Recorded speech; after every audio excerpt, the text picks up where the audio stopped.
خلقت مبرأ من كل peristiwa yang tidak boleh kita ingkari di dalam sejarah sirah Rasulullah sallallahu alaihi wasallam. Banyak disebutkan, yaitu sirah khulasatul yakin. Banyak dinyatakan sirah-sirah tersebut dinyatakan bahwasanya Allah Ta'ala kirimkan burung ababil untuk menghancurkan tentara-tentara Habasyah, karena Allah Ta'ala ikraman liwiladatin Nabi Muhammad sallallahu alaihi wasallam, karena Allah Ta'ala memuliakan daripada kelahiran baginda Nabi Muhammad sallallahu alaihi wasallam. Jadi Allah saja merayakan kelahiran Nabi. Kok manusia tidak mau merayakan maulid Nabi Muhammad sallallahu alaihi wasallam? Allah yang menciptakan kita, Allah yang memberikan kita nafas, rezeki, seluruh alam, yang Allah gerakkan ini seluruh alam, merayakan kelahiran baginda Nabi Muhammad, menyambut kelahiran Nabi Muhammad sallallahu alaihi wasallam, maka lebih wajib kita yang merayakan maulid Nabi Muhammad sallallahu alaihi wasallam. Maka dinyatakan dalam maulid dibai, lau amilna kulla hinin limaulid apa? Lau amilna kulla hinin limau, kalau seandainya kita mengamalkan, kita merayakan setiap hari, setiap waktu untuk kelahiran baginda Nabi Muhammad sallallahu alaihi wasallam, karena wajib itu hukumnya wajib. Setiap manusia yang beriman kepada Nabi Muhammad wajib untuk merayakan dan menyambut daripada kelahiran baginda Nabi Muhammad sallallahu alaihi wasallam. Pernah ditanya Rasulullah ditanya, "Ya Rasulullah, kenapa kamu puasa di hari Senin?" Maka dijawab oleh Nabi, "Saya puasa di hari Senin karena saya di situ dilahirkan." Ini hadis sahih. Rasulullah ditanya, "Kenapa engkau puasa di hari Senin ya Rasulullah?" Dijawab oleh Nabi, "Saya puasa hari Senin karena di situ saya dilahirkan." Walaupun amalia kita berbeda, Nabi Muhammad menyambut kelahirannya seminggu sekali dengan berpuasa. Nah, kita berapa kali? Setahun sekali. Nabi Muhammad seminggu sekali. Kalau bisa kita setiap hari merayakan maulid Nabi Muhammad sallallahu alaihi wasallam, bukan hanya setahun sekali. Maknanya apa? Maknanya kalau selepas bulan Rabiul Awal selesai, nggak cinta lagi sama Nabi, nggak mau dengar sirahnya Nabi, nggak mau dengar sejarahnya Rasulullah. Tidak. Walaupun habis bulan Rabiul Awal, bertambah iman kita kepada Nabi Muhammad, cinta kita kepada Nabi Muhammad. Itu intinya orang yang hadir dan merayakan maulid baginda Rasulullah sallallahu alaihi wasallam. Nah, Nabi Muhammad seminggu sekali, walaupun amaliyahnya berbeda. Nabi puasa, kita baca maulid, kita main hadroh, kita bersalawat. Walaupun amaliyahnya berbeda, tapi tujuannya sama. Tujuannya kita sama-sama merayakan dan menyambut daripada kelahiran baginda Nabi Muhammad sallallahu alaihi wa ala alihi wa sahbihi wa baraka wasallam. Lalu dalilnya apa lagi? Banyak dalil-dalil. Yang kedua, yang ketiga, Rasulullah SAW telah dinyatakan pernah Rasulullah berjalan. Rasulullah melihat sekelompok orang Bani Israel sedang puasa di hari Asyura. Lalu ditanya oleh Nabi, "Kenapa kalian puasa di hari Asyura?" Dijawab oleh Nabi Muhammad SAW, dijawab oleh orang-orang Bani Israel, "Kami puasa di hari Asyura karena kami mengucapkan rasa syukur kepada Allah Ta'ala diselamatkannya Nabi Musa atas kejaran Fir'aun." Mereka puasa, bersyukur kepada Allah. Kenapa? Karena diselamatkan Nabi Musa. Maka yang lebih wajib kita merayakan maulid Nabi, menyambut maulid Nabi Muhammad SAW. Untuk apa? Untuk kita mengungkapkan rasa syukur kita kepada Allah Subhanahu wa Ta'ala atas wujud daripada wujudnya baginda Nabi Muhammad sallallahu alaihi wasallam. Nah, wujudnya Nabi untuk kita itulah anugerah yang Allah berikan kepada kita. Kalau tak ada wujudnya Nabi, tidak ada masjid. Kalau tidak ada wujudnya Nabi, ibu-ibu tidak ada yang pakai kerudung. Kalau tidak ada wujudnya Nabi, kita semua niscaya tidak tahu siapa yang kita sembah. Maka ketika ada wujudnya Nabi, disitulah Nabi Muhammad mengajarkan kita mana yang hak, mana yang batil, mana yang benar, mana yang salah. Itu semua berkat daripada baginda Nabi Muhammad sallallahu alaihi wasallam. Makanya kita merayakan maulid untuk apa? Untuk kita sama-sama mengungkapkan rasa syukur kepada Allah atas wujudnya baginda Nabi Muhammad sallallahu alaihi wasallam. Anak kita saja kalau lahir, kalau umurnya seandainya sudah pas hari kelahirannya, oh ayo sama-sama diundang yang tetangga-tetangganya. Untuk apa? Untuk mengungkapkan rasa syukur atas apa? Atas naik umur anaknya supaya diberkahi dan panjang umur. Ini anak manusia. Kok untuk Nabi tidak bisa? Kok untuk Nabi tidak mau? Makanya lebih wajib kita merayakan Maulid Nabi Muhammad untuk kita mengungkapkan rasa syukur kepada Allah atas wujud baginda Nabi Muhammad sallallahu alaihi wasallam. Begitu juga dalil yang keempat, Abu Lahab dalam hadis sahih. Abu Lahab pamannya Nabi, pamannya Rasulullah SAW. Tapi itulah manusia, walaupun pamannya Nabi, karena hatinya ditutup keimanan kepada Nabi, dipenuhi kebencian kepada Nabi, akhirnya Abu Lahab selama-lamanya masuk ke neraka. Walaupun di neraka disiksa oleh Allah, siksaan yang sangat pedih, siksaan yang sangat dahsyat, tapi Abu Lahab setiap hari Senin diringankan azabnya oleh Allah. Bahkan Allah Ta'ala berikan Abu Lahab minuman yang sejuk, minuman yang enak dari surga untuk Abu Lahab. Kenapa Allah Ta'ala berikan minuman yang enak di hari Senin? Kenapa Allah Ta'ala ringankan azabnya Abu Lahab di hari Senin? Karena Abu Lahab waktu di hari Senin dia senang dan gembira atas kelahiran keponakannya yang namanya Muhammad. Ketika itu datanglah budaknya Suwaibah al-Aslamiyah, datang kepada tuannya, wahai tuanku, keponakanmu lahir, namanya Muhammad. Ketika mendengar keponakannya laki-laki, senang Abu Lahab, gembira Abu Lahab. Saking gembiranya dia mengungkapkan, saya bebaskan engkau budak, saya bebaskan engkau wahai Suwaibah, kau tidak jadi budakku lagi. Ini mengungkapkan rasa syukur dia karena lahir keponakannya laki-laki yang namanya Muhammad. Dengan senangnya dia, baru senang dia, karena senangnya kelahiran Nabi, Allah ringankan azabnya. Ini orang kafir senang dengan kelahiran Nabi Muhammad SAW, diringankan azabnya oleh Allah. Bagaimana kita, orang yang beriman, yang mengimani Rasulullah SAW, lalu merayakan Maulid Nabi, menyambut Maulid Nabi Muhammad, insya Allah lah orang kafir saja senang dengan kelahiran Nabi Muhammad, diringankan azabnya. Apalagi kita yang sama-sama kita duduk menyambut kelahiran Nabi Muhammad, senang dengan kelahiran Nabi Muhammad Sallallahu Alaihi Wasallam, pasti dan pasti yang malam ini akan masuk surga sama Nabi Muhammad sallallahu alaihi wasallam. Subhanallah, begitu indah orang yang merayakan Maulid Nabi Muhammad sallallahu alaihi wasallam. Kenapa? Karena ingin mencintai Rasulullah, ingin mendengar sejarah-sejarah Nabi Muhammad sallallahu alaihi wasallam. Makanya kita kalau tidak ada Maulid, kita akan semakin jauh daripada sejarah Rasulullah. Kita akan semakin jauh lagi dari sejarah Nabi Muhammad sallallahu alaihi wasallam. Makanya anak-anak kita ajarkan bagaimana cintanya sama Nabi. Bagaimana, kan kata Rasulullah sudah diajarkan, adibu auladakum bisalah, didilah anak kalian dengan 3 perkara. Yang pertama, cinta kepada Nabi Muhammad. Bagaimana caranya anak-anak kita cinta sama Nabi? Ajarkan dong sejarah Rasulullah.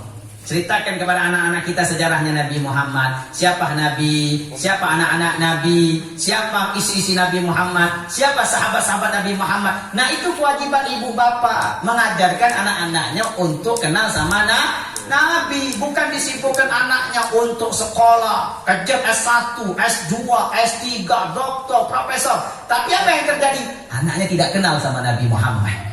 Anaknya jauh daripada ajaran Nabi Muhammad. Bahkan kalau ditanya tentang sejarah Nabi, dia tidak bisa jawab. Bahkan dia terdiam, tidak bisa mengungkapkan kata-kata untuk mengungkapkan bagaimana sejarahnya Rasulullah SAW. Kenapa anaknya tidak paham dan tidak mengetahui sejarahnya Nabi Muhammad? Itu kesalahan ibu bapaknya. Kenapa tidak mengajarkan anak-anaknya dan tidak memberitahukan dan menceritakan kepada anak-anaknya tentang sejarah-sejarah baginda Nabi Muhammad sallallahu alaihi wa ala alihi wa sahbihi wa baraka wa sallam. Masya Allah ya ikhwan, ibu bapak yang dimuliakan Allah subhanahu wa ta'ala. Makanya penting kita sama-sama kita cintai Rasulullah, rindui Nabi Muhammad sallallahu alaihi wasallam. Kalau bisa nih ibu bapak kita ini duduk, cari waktu yang kosong, duduk renungi Nabi, hadiri Nabi di hati kita. Makanya orang itu kalau hatinya sudah ada Nabi Muhammad, maka orang itu paling beruntung dunia akhirat. Tapi kalau seandainya di hatinya tidak ada Nabi Muhammad, periksa apa yang ada di hati Anda. Apa yang ada di hati kita? Apakah ada kotoran dunia? Apakah ada kecintaan dunia sehingga tidak ada Nabi Muhammad di dalam hati kita? Kenapa kita hadir maulid? Hadir maulid, Masya Allah, kita duduk di maulid, ya. Tapi tidak ada Nabi di hati kita. Kenapa? Hadir maulid tapi tidak khusyuk. Hadir maulid tapi Masya Allah hati kita kemana-mana. Kenapa? Karena di hati kita itu belum ada Nabi Muhammad SAW. Tapi ketika kita hadir maulid, duduk dalam perayaan maulid, Nabi Muhammad ada di hati kita. Nabi Muhammad ada fi umuk, maknanya fi umukul qulub. Paling dalam hati kita itu ada Nabi Muhammad. Ketika kita duduk, seakan-akan kita menunduk, seakan-akan Rasulullah itu di depan kita. Itu orang yang hatinya ada Nabi Muhammad Sallallahu Alaihi Wasallam. Tapi kalau seandainya hati tidak ada Nabi Muhammad, dia merasa tidak akan betah. Oh, lama betul duduk di maulid Nabi Muhammad. Seakan-akan dia pengen balik, seakan-akan dia pengen cepat selesai. Kenapa? Karena di hati dia tidak ada Nabi Muhammad Sallallahu Alaihi Wasallam. Masa kita kalah sama binatang? Binatang itu yang luar biasa cintanya sama Rasulullah. Jangankan binatang, batu-batuan. Ketika Sayyidina Ali sama Rasulullah berjalan, kemudian Sayyidina Ali mendengar ada orang yang mengucapkan salam. Assalamualaikum ya Rasulullah. Assalamualaikum ya Rasulullah. Lalu Sayyidina Ali bingung. Yang mengucapkan salam siapa? Tidak ada manusia. Di waktu itu yang hanya dia dengar batu-batuan yang mengucapkan salam sama Nabi Muhammad SAW. Di waktu Sayyidina Ali jalan sama Nabi, melewati satu batu, mengucapkan salam sama Nabi. Assalamualaikum ya Rasulullah. Melewati lagi yang batu yang lain, mengucapkan Assalamualaikum ya Rasulullah. Melewati batu yang lain, mengucapkan Assalamualaikum ya Rasulullah. Maka dinyatakan tidaklah Rasulullah melewati suatu batu-batuan kecuali batu-batuan itu mengucapkan salam kepada Habibuna Muhammad Sallallahu Alaihi Wasallam. Sallu ala Nabi. Luar biasa. Ini batuan yang tidak punya akal, yang tidak punya otak, tapi dia kenal sama Rasulullah Sallallahu Alaihi Wasallam, kenal sama Nabi Muhammad, sampai dinyatakan ada satu onta. Kalau onta itu disebutkan nama Nabi ya Rasulullah, onta itu langsung terjun ke dalam sumur karena tidak kuat menyebut nama Sayyidina Muhammad Sallallahu Alaihi wa ala alihi wasallam. Itu indah, binatang yang tidak punya akal, tidak semacam manusia, cintanya luar biasa sama Nabi Muhammad SAW. Wa kaifa lana? Bagaimana kita, wahai ibu bapak, yang kita ini punya akal, ada hati, masa kok Nabi Muhammad tidak bisa kau cintai? Sampai dia kata la yu'minu ahadukum, tidak akan beriman kalian kepada Nabi, tidak akan cinta kalian kepada Nabi sehingga kalian mencintai Nabi Muhammad melebihi cintanya kalian kepada ibu kalian, melebihi cintanya kalian kepada ayah kalian, melebihi cintanya kalian ke semua keluarga kalian, teman kalian. Itu yang dinamakan cinta sama Nabi. Kemudian Sayyidina Umar bin Khattab berkata, Ya Rasulullah, saya mencintaimu melebihi cintaku padamu daripada anakku, ayahku, dan istriku dan hartaku, kecuali diriku ya Rasulullah. Saya masih mencintai diriku daripada engkau ya Rasulullah. Tapi apa jawab oleh Rasulullah? Engkau belum cinta ya Umar, sampai engkau mencintaiku melebihi cintanya daripada dirimu sendiri. Maka Sayyidina Umar berkata, Wallah, demi sekarang ini ya Rasulullah, saya mencintaimu melebihi cintanya daripada diriku sendiri. Itu namanya cinta dan mahabbah kepada Sayyidina Muhammad Sallallahu Alaihi Wasallam. Subhanallah, subhanallah. Ada satu nenek-nenek datang kepada Sayyidah Aisyah. Wahai Aisyah, tolong kau bukakan kuburan Nabi. Saya pengen cium tangannya Nabi Muhammad Sallallahu Alaihi Wasallam. Lalu Sayyidah Aisyah masuklah kamarnya Nabi, minta sama Nabi, ya Muhammad, ya Rasulullah, ini ada nenek-nenek pengen salaman sama kamu. Saking rindunya dia sama engkau ya Rasulullah. Akhirnya dibawa nenek tersebut. Akhirnya subhanallah, itu makamnya Nabi Muhammad terbelah jadi dua. Akhirnya tangan Nabi Muhammad keluar, baru cahayanya Nabi yang nampak yang keluar. Ini nenek tadi tidak kuat melihat cahayanya Rasulullah, saking cinta yang berat sama Nabi Muhammad SAW, dia terjatuh dan tidak mampu melihat cahayanya Nabi sehingga dia meninggal dunia. Baru melihat cahayanya. Begitu dinyatakan Imam Rafi'i, dinyatakan bersama jamaah ribuan murid-muridnya, pergi ke Madinah ingin berziarah ke makamnya Rasulullah SAW. Sampai ke Madinah, beliau mengungkapkan dalam gosidah-gosidahnya, minta sama Nabi Muhammad, "Ya Rasulullah, tolong kau keluarkan tanganmu, saya ingin mencium tanganmu." Di waktu itu Imam Rafi bersama jamaahnya, ribuan jamaah hadir bersama gurunya, duduk di makam Nabi Muhammad SAW. Ketika duduk di makam Nabi, Imam Rafi minta, "Ya Rasulullah, keluarkan tanganmu, saya ingin mencium tanganmu." Akhirnya keluarlah tangan Nabi dari kuburan Rasulullah SAW. Baru cahayanya yang keluar, maka ribuan murid-murid Imam Rafi'i yang tidak mampu, yang tidak kuat untuk melihat cahaya Nabi Muhammad. Di waktu itu murid-muridnya terpingsan semua kecuali Imam Rafi'i yang bisa melihat cahaya tersebut, sampai dinyatakan Imam Rafi'i saja yang bisa mencium tangan baginda Nabi Muhammad sallallahu alaihi wasallam. Pernah lagi diceritakan ada satu murid dia ini setiap tahun berangkat haji, setiap bulan berangkat umroh, tapi tidak bisa melihat Nabi Muhammad SAW. Sampai datang kepada gurunya. Dia berkata sama guru, "Wahai guruku, kenapa saya ini setiap tahun berangkat haji, setiap bulan berangkat umroh, tapi belum lagi melihat Nabi Muhammad SAW? Saya ingin melihat Rasulullah." Dia ngomong, kata gurunya, "Annaka la taqdir." Kau enggak bakal mampu, katanya. "Tapi saya pengen lihat Nabi Muhammad, wahai guru." "Engkau tidak akan mampu," kata gurunya. "Tapi saya pengen lihat Nabi Muhammad." Ini murid paling dicintai oleh gurunya. "Ya sudah, kalau engkau pengen lihat Nabi, maka besok engkau datang ke tempat saya. Ayo kita pergi ke Madinah," katanya. Akhirnya datanglah tadi muridnya. Waktu esok hari datang muridnya, pergi bersama gurunya ke kota Madinah. Sampai di kota Madinah, gurunya mengucapkan, "Assalamualaikum ya Rasulullah." Akhirnya muridnya mengucap, "Assalamualaikum ya Rasulullah, Assalamualaikum ya Nabi Allah, Assalamualaikum ya Nabi Allah." Muridnya berkata, "Saya belum lagi bisa melihat ya Rasulullah," katanya. "Ya sudah, kau belum bisa melihat, kau pegang tangan saya," katanya. Disuruh pegang. Ketika dia pegang tangan gurunya, ucapkan, "Assalamualaikum ya Rasulullah." Dia mengucapkan, "Assalamualaikum ya Rasulullah." Di waktu itu dia melihat cahayanya Rasulullah SAW, dan dia tidak mampu, sampai dia ingin jatuh. Dia sampai ingin jatuh, tidak kuat melihat cahayanya baginda Nabi Muhammad SAW. Ingin terjatuh dia, sampai ditarik lagi oleh gurunya. "Nanti dulu kau jangan pingsan, ucapkan lagi, Assalamualaikum ya Nabi Allah." Saya tidak kuat wahai guruku, tolong ucapkan Assalamualaikum ya Nabi Allah. "Tidak kuat, tolong saya guru, saya tidak kuat melihat cahaya Rasulullah SAW." Sampai saking kasihan gurunya, dilepas tangannya, terpingsan, dia jatuh. Ketika dia sadar, seakan-akan dia tidak bisa melihat, seakan-akan dia tidak melihat apapun. Apa kata gurunya? "Kenapa engkau bisa melihat cahayanya Nabi?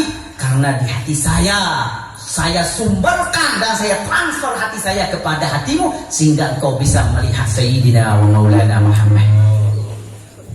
Jadi, subhanallah, wahai ibu bapak yang dimuliakan Allah Ta'ala, melihat Rasulullah, mencintai Nabi Muhammad perlu dengan hati kita. Kita salawat sama Nabi, tapi dengan hati. Hati Anda, bagaimana hati Anda kepada Nabi Muhammad SAW? Apalagi kita malam ini bersama-sama kita salawat sama Rasulullah. Subhanallah, kita lantunkan salawat. Bagaimana salawat semacam adalah memuji Nabi Muhammad. Bagaimana sahabat yang muji Rasulullah SAW. Tak kalah ketika Nabi Muhammad SAW sama Sayyidina Abu Bakar, banyak sahabat-sahabat di waktu itu menunggu dan menanti daripada kedatangan Rasulullah. Ketika sahabat berkumpul di Madinah, para perempuan-perempuan di waktu itu memegang hadrohnya, memegang terbangannya, menunggu atas kedatangan Nabi bersama Sayyidina Abu Bakar. Kemudian di waktu itu datanglah Rasulullah bersama Sayyidina Abu Bakar yang sedang menaiki ontaknya. Ketika Nabi Muhammad datang ke Madinah, disambut oleh sahabat sampai dimainkan terbangannya. Mereka berqasidah, mereka memuji Nabi. "Tala'al badru alaina min thaniyatil wada, wajaba syukru alaina mada'a lillahi." Dia mengucapkan qasidah memuji Nabi Muhammad. "Tala'al badr, selamat datang wahai Badr." Mana Badr itu ada Nabi Muhammad SAW. Selamat datang. Mereka mengungkapkan qasidah memuji Rasulullah SAW. Jadi memuji Nabi Muhammad itu diwajibkan. Bahkan sahabat yang banyak memuji Sayyidina Muhammad SAW, semacam Sayyidina Hasan bin Sabit radhiyallahu taala anhu, terkenal orang yang membuat syair yang selalu memuji Rasulullah sallallahu alaihi wasallam. Dulu Sayyidina Hasan terkenalnya selalu memuji raja dan memuji perempuan-perempuan di zamannya. Tapi ketika dia kenal sama Nabi, dia lupa semua pujian itu hanya untuk Nabi Muhammad SAW. Salah satu qasidah dan syairnya Sayyidina Hasan apa? Yang tadi kita dengar, ya. Apa? Wa ajmalu min kalam taradtu aini. Keindahan Nabi, kegantengan Nabi yang tidak pernah saya lihat dengan mata saya. Wa ahsanu min kalam talidin nisa'u. Bahkan Nabi Muhammad SAW ketika lahir tidak ada perempuan yang melahirkan keindahan semacam Sayyidah Aminah melahirkan Rasulullah SAW. Khuliqta mubarra'an min kulli aibin. Nabi Muhammad diciptakan jauh daripada kekurangan. Ka'annaka qad khuliqta kama tasha'u. Seakan-akan Nabi diciptakan kemauannya sendiri. Dalam perut Nabi Muhammad pengen hidungnya mancung, pengen kuping macam ini, bibir macam ini, tangannya Nabi. Itu kemauan Nabi Muhammad SAW. Begitu indah Sayyidina Hasan yang memuji Rasulullah sallallahu alaihi wasallam. Nah, memuji Nabi Muhammad sudah ada di malam hari ini. Kita memuji Nabi dengan kita membaca Maulid Adibai, Syekh Abdul Rahman Adibai. Lalu kita berqasidah memuji Nabi Muhammad SAW, bersalawat kepada Rasulullah sallallahu alaihi wasallam. Masa tidak boleh salawat sama Nabi Muhammad? Masa kok main hadroh tidak boleh untuk Nabi Muhammad SAW? Siapa yang pertama kali yang salawat sama Nabi? Siapa yang memuji Nabi Muhammad? Allah subhanahu wa ta'ala. Faqala ta'ala innallaha wa malaikatahu yusholluna ala Nabi. Sesungguhnya Allah dan para malaikatnya mereka bersalawat kepada Habibuna Muhammad sallallahu alaihi wasallam. Pernah diceritakan di zaman Nabi Musa ada satu pemuda umurnya 200.000 tahun. 200 tahun dia punya umur. Semasa 200 tahun ini orang pemuda ini ahli maksiat, hari-hari maksiat. Jadi selama umurnya 200 tahun dia maksiat terus. Akhirnya dia punya kampung, orang-orang Bani Israel di waktu itu saking pegelnya dia datang sama Nabi Musa. Wahai Nabi Allah, tolong kau nasihatkan orang ini, jangan maksiat terus, tolong hentilah perbuatannya. Kami risih, kami tidak enak dengan perbuatannya dia itu. Akhirnya datang Nabi Musa kepada orang tadi, dinasihatkan oleh Nabi Musa, sudah kau jangan maksiat, kasihan orang-orang kampung ini. Akhirnya subhanallah, ini orang tidak mendengar nasihat Nabi Musa alaihissalam. Akhirnya sudah, masya Allah, akhirnya dia maksiat lagi, maksiat terus, sampai orang kampung-kampung itu saking pegelnya dia berdoa untuk supaya ini orang dimatikan oleh Allah Ta'ala. Oh, banyak orang di kampung, ya Allah matikan dia, ya Allah matikan dia. Tapi panjang umurnya. Didoakan mati panjang umur. Bahkan salah 1, 2 orang, 3 orang yang mendoakannya mati juga. Yang mendoakannya mati, tapi yang didoakan panjang umur. Masya Allah. Akhirnya sudah. Kemudian ini orang tidak lama, hari demi hari, sebulan 2 bulan, ini orang meninggal. Ketika dia meninggal, orang kampung itu senang. Saking dia meninggalnya, dia dibawa mayatnya, ditaruh di kotak sampah. Tapi subhanallah, ketika ditaruh di kotak sampah, bubar semua orang, sampah itu jadi wangi. Sampah itu jadi wangi. Ayo tunjukkan saya di tempat ini ada nggak sampah yang wangi? Nggak ada tak satu kecuali sampah di zaman Nabi Musa. Wangi, subhanallah sampahnya. Akhirnya subhanallah, Allah perintahkan sama Nabi Musa. Ya Musa, kata Allah, aku perintahkan kepadamu, engkau ambil jenazahnya, mandikan jenazahnya, sholatkan, kata Allah. Akhirnya sudah, namanya Nabi kalau sudah diperintahkan oleh Allah, enggak banyak protes, enggak nanya, kenapa ya Allah? Tidak, langsung dia diambil mayatnya tadi, dimandikan, disolatin. Akhirnya kemudian orang-orang kampung itu melihat, loh, kok Nabi Musa mensolatinya, kok mandikannya? Akhirnya ditanya oleh orang-orang di kampung itu, ya Nabi Allah, kenapa engkau memandikan dia? Kenapa engkau mensolatkannya? Kan dia kan orang maksiat. Apa kata Nabi Musa? Ente tahu nggak? Saya saja nggak tahu, katanya. Apalagi dia saja nggak tahu. Saya diperintahkan oleh Allah. Ya sudah, kalau macam itu tanya sama Allah, tanya sama Tuhanmu, wahai Nabi Musa. Akhirnya karena Nabi Musa ini orang yang kalimullah, yang selalu berdialog sama Allah, dia tanya sama Allah, ya Allah, kenapa engkau perintahkan saya untuk memandikan jenazahnya? Lalu Allah Ta'ala berfirman kepada Nabi Musa, wahai Musa, kau tahu dah, Kenapa saya perintahkan kamu untuk mandikan jenazahnya? Karena orang ini pernah di waktu itu dia buka kitab Taurat. Dia buka kitab Taurat. Di kitab Taurat itu dia dijelaskan sejarahnya Nabi Muhammad SAW. Lalu di situ ada namanya Nabi. Akhirnya ketika dia ada namanya Nabi, dia cium namanya Nabi. Dia cium namanya Nabi. Dan dia berdoa sama Allah, ya Allah, masukkan saya ke surga atas nama Nabi Muhammad sallallahu alaihi wasallam. Subhanallah. Akhirnya dia masuk surga. Itu baru cium namanya Nabi. Nah, kita malam ini berapa banyak kita sebut nama Nabi? Berapa banyak kita muji Nabi Muhammad sallallahu alaihi wasallam? Ini orang baru dia cium namanya Nabi masuk surga. Apalagi kita yang sholawat sama Nabi, yang menjelaskan tentang sejarah Nabi Muhammad sallallahu alaihi wasallam. Terus kita muji Nabi Muhammad. Seberapa banyak kita malam ini muji Nabi? Masya Allah, pasti insya Allah kita masuk surga bersama Nabi Muhammad sallallahu alaihi wa ala alihi wasallam. Allah saya perintahkan sama Nabi Musa, Musa, kau mau kagak nanti di hari kiamat di padang mahsyar kau tidak merasakan kehausan. Lalu Nabi Musa berkata, wahai Allah, apa itu ya Allah? Apa amalan sekiranya saya tidak akan merasakan kehausan di padang mahsyar? Allah Ta'ala berfirman kepada Nabi Musa, akhiris salata ala Muhammad, katanya, perbanyaklah engkau salawat kepada Habibuna Muhammad sallallahu alaihi wasallam. Ini adalah suatu jalan engkau akan, ketika engkau berada di padang mahsyar, engkau tidak akan merasakan kehausan.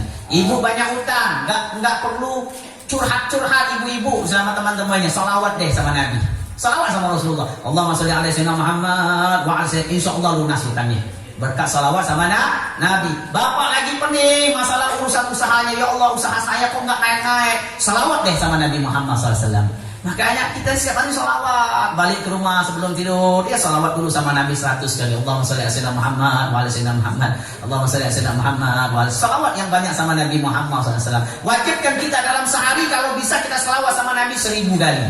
1000 itu sedikit, biar perlu kita 5000 bahkan 10.000 kita dalam sehari salawat sama Nabi Muhammad sallallahu alaihi wasallam.